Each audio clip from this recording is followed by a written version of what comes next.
At the time of dissolution of a firm, the total assets were rupees 6 lakh and outside liabilities were rupees 2 lakh 40,000. If assets realize rupees 7 lakh 20,000 and realization expenses of rupees 8,000 were paid, the profit or loss on realization will be। आपको ये बच्चों चार options दे रखे हैं। Option A में कहा है loss है रुपीज़ 1,20,000 का, ऑप्शन बी में कहा है प्रॉफिट है रुपीज़ 1,20,000 का, ऑप्शन सी में कहा है लॉस है रुपीज़ 1,12,000 का और ऑप्शन डी में कहा है प्रॉफिट है रुपीज़ 1,12,000 का। आपको देखना है बच्चों, बताना है यहाँ पे कि इनमें से कौन सा ऑप्शन सही है। तो बच्चों एसेट जो आपने रियलाइजेशन अकाउंट में डाल के क्लोज करी होंगी वो करी होंगी रुपीज़ 6 लाख। ठीक है बच्चों, जितने की एसेट थी। लायबिलिटीज़ जो आपने क्लोज करी होंगी वो करी होंगी रुपीज़ 2,40,000। एसेट से कितना पैसा मिला वो बता रखा है 7,20,000। लायबिलिटी को कितना पे किया वो नहीं बता रखा, तो आप उन्हें पूरा पे कर दीजिए 2,40,000। उसके अलावा जो रियलाइजेशन एक्सपेंसेस हैं उनको भी आप पे कर दीजिए। ठीक है बच्चों, अगर आप अब देखेंगे तो ये साइड का टोटल आ रहा है 8,48,000 और ये आ रहा है 9,60,000। अब 9,60,000 में से आप 8,48,000 माइनस करेंगे तो आपको प्रॉफिट मिलेगा रुपीज़ 1,12,000 का। ठीक है बच्चों, यानी कि फर्म को जो रियलाइजेशन में गेन हो रहा है या प्रॉफिट हो रहा है वो है रुपीज़ 1,12,000, जो कि हमें ऑप्शन नंबर डी से हमारे ऑप्शन नंबर डी से मैच भी हो रहा है। तो इसका मतलब ये हुआ कि द राइट आंसर इज, यानी कि जो रियलाइजेशन में गेन हुआ है वो है रुपीज़ 1,12,000 और option D is the right answer. अब इस क्वेश्चन को देखिए बच्चों। ऑन 1 अप्रैल 2022 मेगा लिमिटेड ने इशू किए हैं 30,000 10% डिबेंचर्स जिनकी फेस वैल्यू है रुपीज़ 100। इनको इशू किया गया है एट ए डिस्काउंट ऑफ 10%। आपसे कहा गया है या आपसे पूछा गया है the total amount of interest due on debentures for the year ending 31 March 2023 will be. वो कितना होगा? रुपीज़ 2,70,000 होगा, रुपीज़ 3 लाख होगा, रुपीज़ 27,000 होगा या फिर रुपीज़ 30,000 होगा। तो डिबेंचर्स बिल्कुल साल के पहले दिन इशू किए गए हैं। ठीक है बच्चों, नंबर ऑफ डिबेंचर्स है रुपीज़ 30,000 और इनकी फेस वैल्यू है रुपीज़ 100 पर डिबेंचर। तो आप 30,000 को 100 से मल्टीप्लाई करिए, इन डिबेंचर्स की टोटल फेस वैल्यू आ जाएगी रुपीज़ 30 लाख। अब जो इंटरेस्ट निकाला जाएगा वो इनकी टोटल फेस वैल्यू पे निकाला जाएगा, 10% पर एनम के हिसाब से निकाला जाएगा और पूरे साल का निकाला जाएगा, क्योंकि डिबेंचर्स को साल के पहले दिन ही इशू कर दिया गया था। ठीक है बच्चों, तो जो इंटरेस्ट निकल कर आएगा वो है रुपीज़ 3 लाख। तो this is the right answer. याद रखिएगा, डिबेंचर्स का जो इंटरेस्ट है वो डिबेंचर की पेड अप वैल्यू या ये कह लीजिए डिबेंचर की फेस वैल्यू पे निकाला जाता है, ना कि उनके इशू प्राइस पे। तो जो उनका फेस वैल्यू है वो है रुपीज़ 30 लाख और इंटरेस्ट 30 लाख पे निकाला।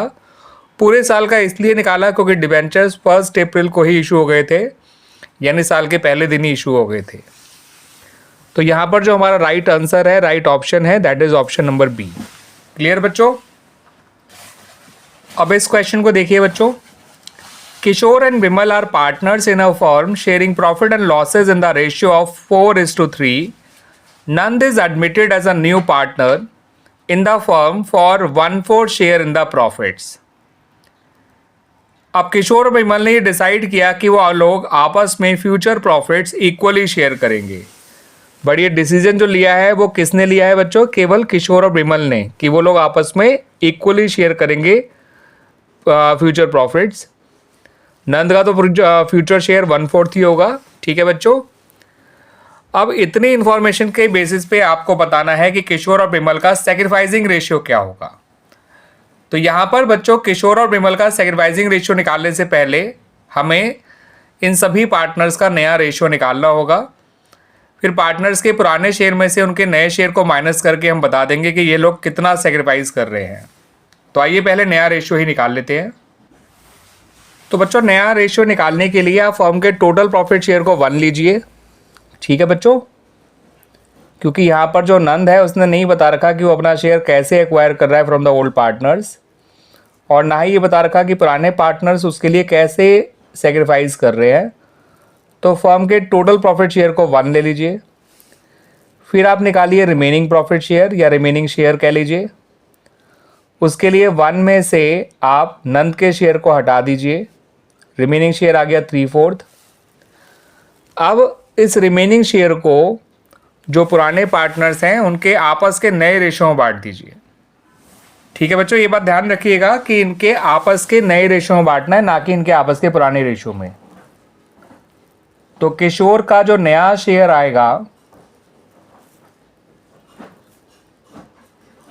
वो आएगा 3/4 का हाफ, यानी कि 3/8। नंद का नया शेयर भी इतना ही आएगा,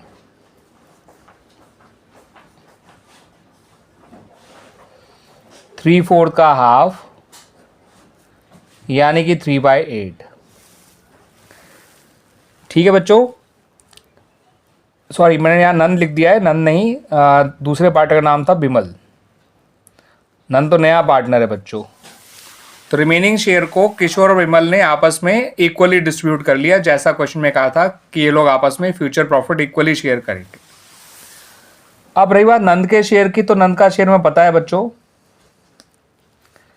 नंद का नया शेयर हमें क्वेश्चन में ही दे रखा है 1/4, जिसे हम थोड़ा सा रीएडजस्ट करके लिख लेंगे 2/8। अब पार्टनर्स का नया रेशियो आ गया 3:3:2। अब हम किशोर और विमल का सैक्रिफाइस निकाल सकते हैं। तो किशोर का सैक्रिफाइस आएगा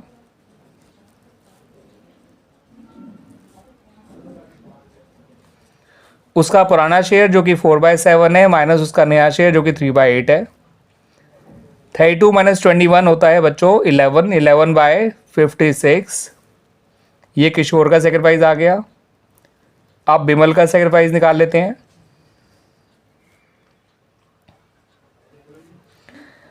बिमल का सैक्रिफाइस आएगा उसका नया शेयर, उसका पुराना शेयर माइनस उसका नया शेयर, 3/7 - 3/8।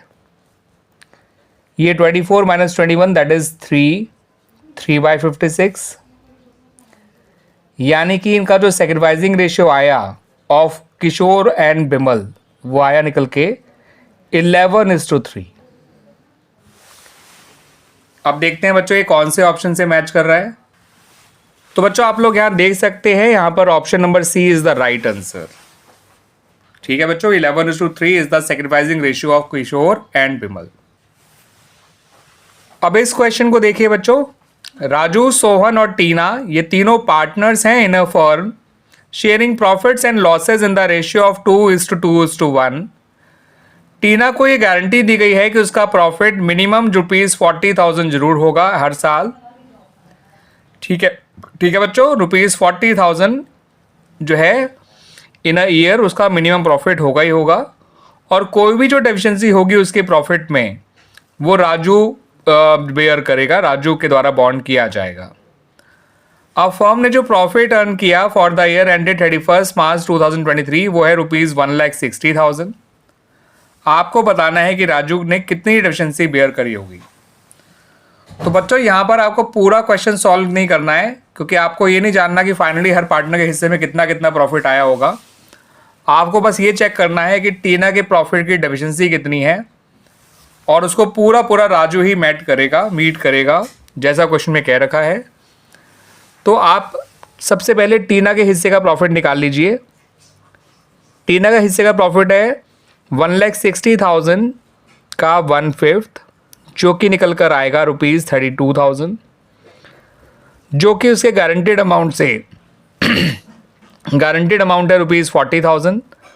40,000 से 32,000 रुपीज़ 8,000 कम है। अब जितना वो कम है वो सारा का सारा राजू बेयर करेगा।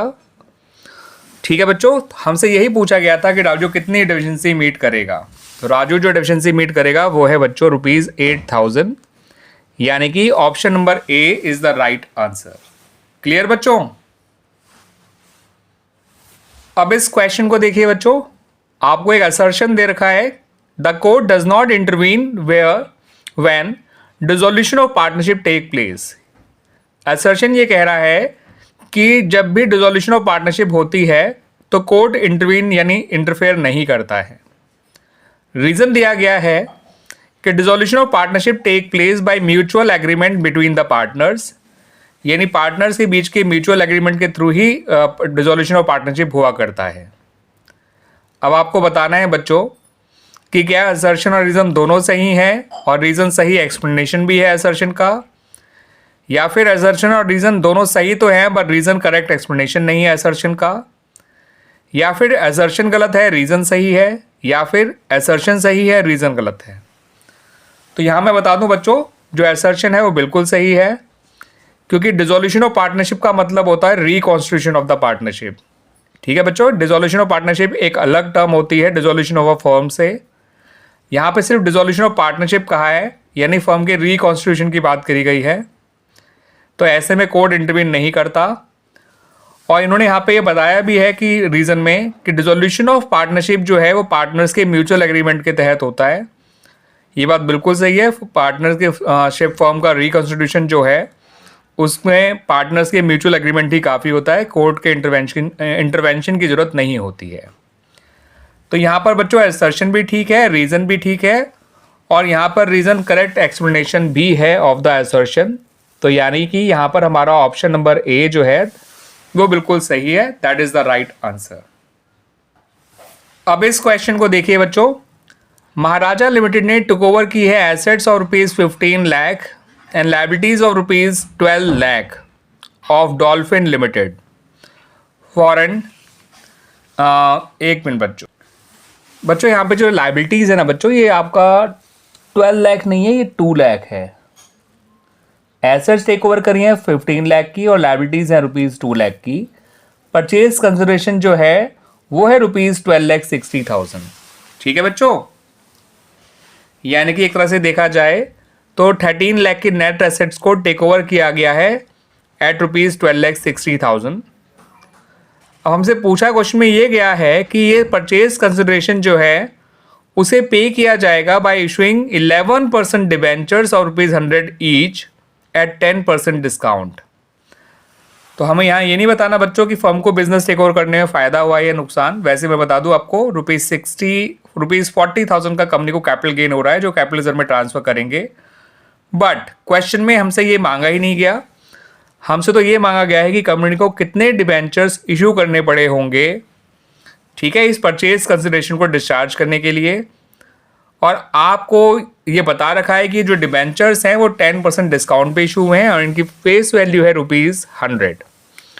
तो इन डिबेंचर्स का इशू प्राइस देख लीजिए बच्चों, फेस वैल्यू में से इनके डिस्काउंट को हटा दीजिए तो इन डिबेंचर्स का इशू प्राइस आ जाएगा, इशू प्राइस पर डिबेंचर आ जाएगा रुपीज़ 90।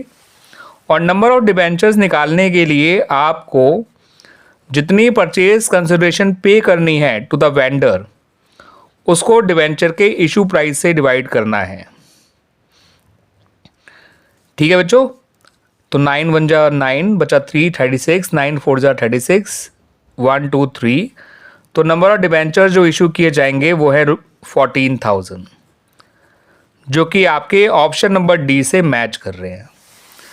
तो option number D is the right answer. Clear बच्चों?